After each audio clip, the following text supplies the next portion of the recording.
morning. My name is Jennifer Peterson. I'm the Executive Director of Mass Waterworks Association, and I'd like to welcome you all to the ribbon cutting and dedication of the town of Littleton's new Whitcomb Avenue treatment plant.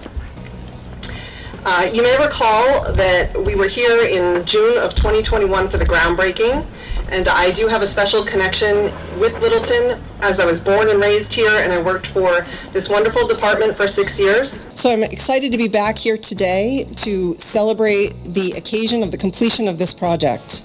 Littleton has a long commitment to water resource protection and management.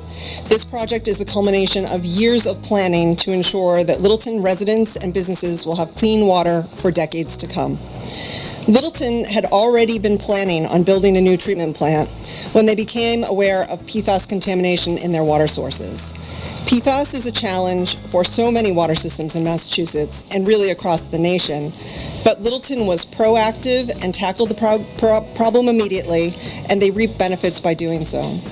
Littleton quickly pivoted to change the design of the plant to be sure they would accommodate treatment of this emerging contaminant, which people were just beginning to learn more about.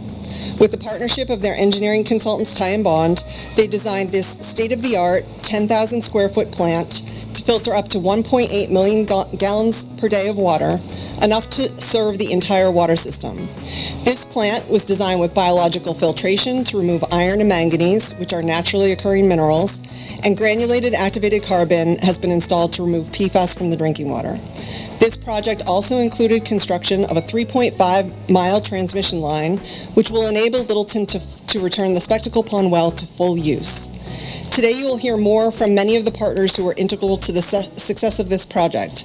But before I introduce the speakers, I'd like to acknowledge that as construction of this plant was ongoing, the Littleton Water Department suffered a tremendous loss with the passing of their operations assistant, Meg Fraser Romilly, in December.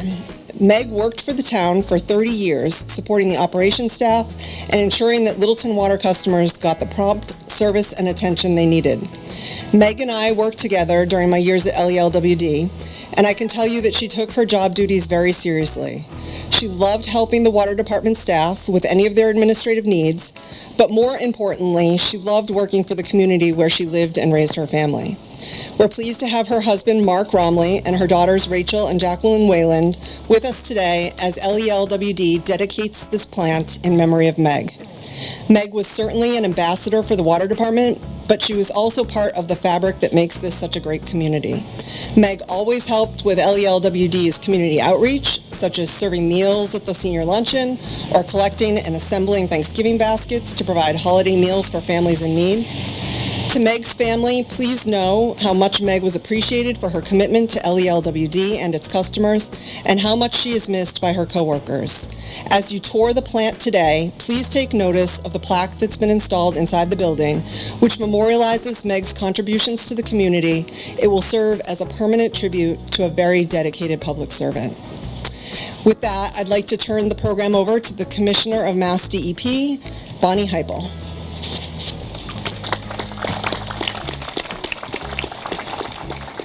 Thank you, Jen. I'm proud to be here representing the Healy-Driscoll administration and to celebrate your efforts to provide safe, reliable drinking water to Littleton residents. I also want to thank my colleagues at Mass DEP, our regional director, Mary Jude Pigsley, who many of you know, and our central regional office drinking water section chief, Robert Bostwick.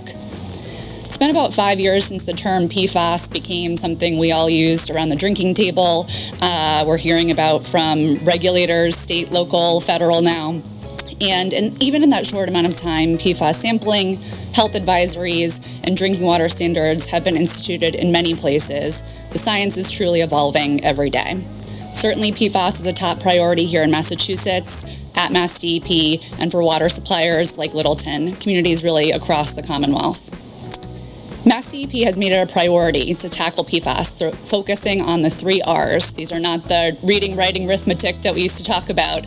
In our view, the first is really research. So we're not only following, but helping to develop the science to assess the impacts of PFAS compounds on the environment and on public health. Second, regulation. We led the nation in setting drinking water and cleanup standards and are revisiting those each day. And third, remediation. We've allocated millions of dollars to projects to detect and mitigate PFAS, like the one that we're here celebrating today. Governor Healey has long been focused on PFAS and the impacts it has on our communities. As Attorney General, she sued PFAS manufacturers for contaminating drinking water sources, groundwater, and other natural resources. And as governor, she's really prioritized environmental and public health protections. $1.6 million of this year's budget is dedicated to PFAS sampling at facilities across the state. DEP, for our turn, will receive more than $7 million in new funding, which, among other things, will allow us to hire up to 20 new positions to help address PFAS. Those additional staff will help us grapple with increased sampling needs, evaluation of PFAS approaches across multiple media, and development of policies and standards. Together with the Clean Water Trust, Mass DEP has invested more than $214 million in communities and water systems to assess and address PFAS contamination. Much of that funding has targeted new treatment plants and filtration systems. Littleton Electric Light and Water Department has had enormous foresight when it comes to addressing PFAS. Back then, in 2019, it began sampling for PFAS after learning that water at the Spectacle Pond Water Treatment Plant had levels of PFAS that exceeded Mass DEP's guidance at the time. Mass DEP was pleased to assist the Water Department with a $200,000 grant to assist in PFAS treatment, pilot testing, and design. Those efforts informed the reason we're here today, to celebrate all of the hard work that went into creating a plant that provides the next generation of drinking water protection. We are proud to work alongside the Clean Water Trust to ensure that significant projects like this are supported with 0% interest funding and loan forgiveness to help bring those visions to reality. Truly, congratulations. You were confronted with a really complex set of problems, and as an early actor, there was no clear playbook to follow. Your commitment to seeing this through will benefit Littleton for decades to come. Thank you, and congratulations again. Thank you, Commissioner. Now I'd like to invite up Ivan Pajasic, Chair of the LELWD Board of Commissioners.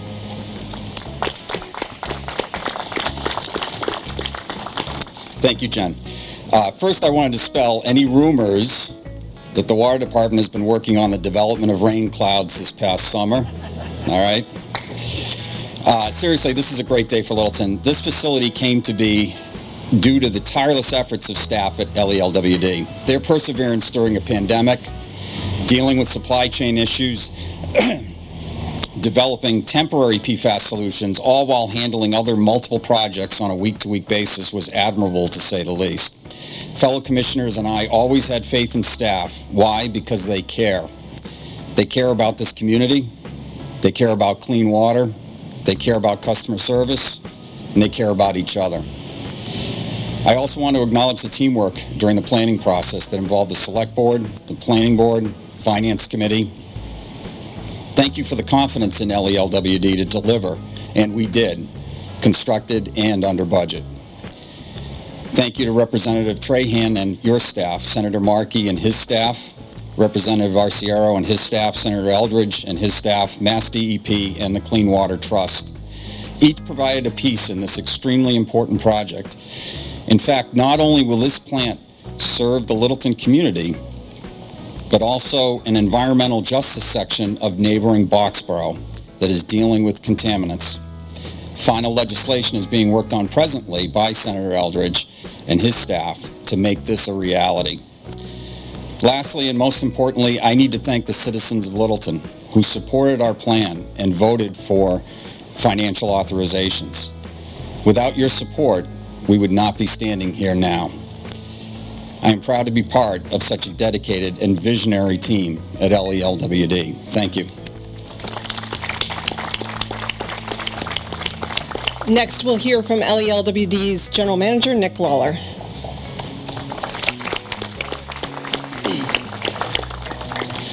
Well, Meg used to always do a rain dance for us, so I'm sure that's what's happening right now.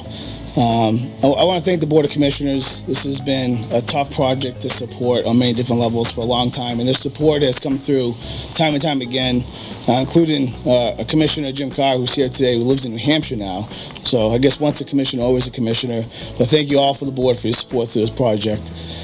Sarah Carr set this whole thing up. If I did it, it'd be much worse. So if you see Sarah today, thank her for everything she did to make this a great event. I haven't mentioned the Select Board, Planning Board, Finance Committee, Conservation Commission is another one. The partners have been tremendous throughout this project. Federal and state legislators, Mass DEP, their support has been unwavering. And Clean Water Trust is here. You'll see Nate around. Nate ran the math on what a 0% interest loan and 20% loan forgiveness does for this community, but it's about $15 million in savings. So that's a tremendous level of financial support from the trust and the DEP.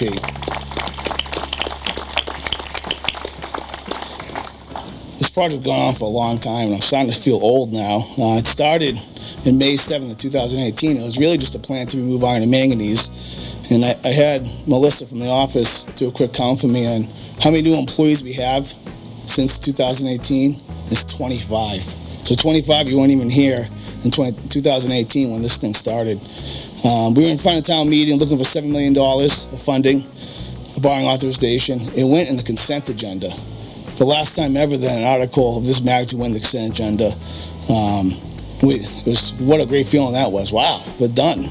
Well, 4 town meeting articles later, defeating a voter petition to stop this project, legislator working closely with the senator on Article 97, land substitution, and increasing that authorization of $30 million, almost 100% every time. This town never wavered at the financial support that this project needed to provide clean water. Just want to make sure that never goes forgotten. Ty and Bond designed this plant actually twice, because like we said, we designed it as an iron and manganese filtration plant first, and then they brought in the PFAS filters.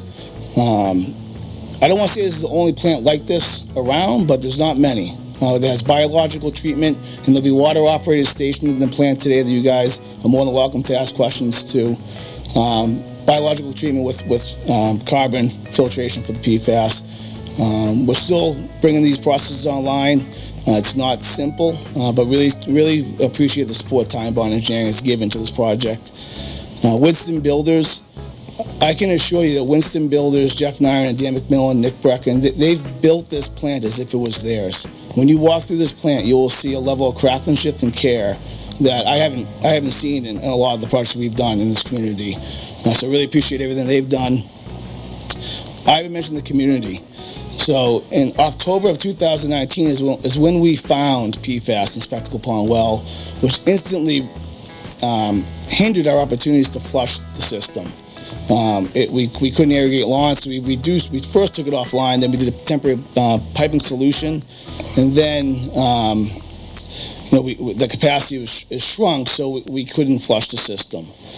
That was a long time ago. That's 4 years of pipes that are dirty, and we're really starting to see that now in the community. We're looking to get this to full capacity so we can do our fall flushing, but the community has been very supportive, not just financially, but from a customer service standpoint, so thank you for that. And I'll save the best for last, and it's probably going to rain the hardest now. Meg's really getting going. It's the LELWD family. Operating this system has not been easy. We're very complicated right now with the temporary piping line. Everything is just not normal, and I really appreciate everything you guys do to make my job easier. It goes unnoticed. I started in 2001 here. Came from the city of Peabody. And I'd never even heard of Littleton. This was kind of going to be a stopping ground for me. I was going to try to, build my career and go somewhere else, but this community is fantastic. And that's not even an option. I would stay here until I die, probably. But this community is just unbelievable. The department's unbelievable, and how much everyone cares about what we do. And it's from the water department, it's to the light department. You saw it on Friday. We had a little storm roll through, and by the time I got to work, you had almost the entire staff here dedicated to this community, getting the lights back on. It's really unreal to watch. I had nothing to do during the storm, first time in a long time. And Pat Laverty even told me I can go home, which I think he was just trying to get rid of me, but I stayed. I do want to mention Paul De Niro. I think he sleeps at the Whitcomb Ave treatment plant. There's no one quite like him that cares as much as he does about everything he does that goes into the water. So I want to make sure that he's recognized. Yeah.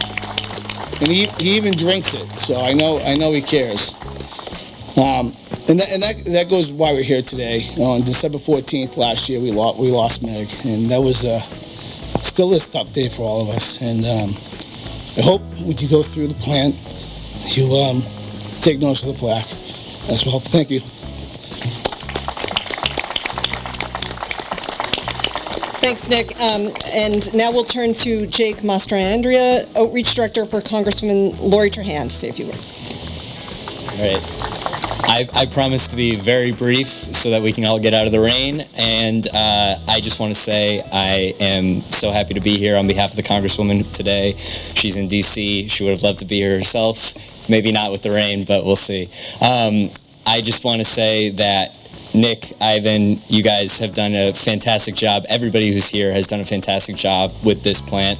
I know the Congresswoman got on the floor of the House in 2020 and talked about Littleton specifically and the proactive approach that you guys took. At the national level, this is getting noticed. You guys are going to be 2 years ahead of other towns that haven't taken this proactive action, and that's a direct result of Ivan and Nick's leadership. So I really want to make sure that is that's clear.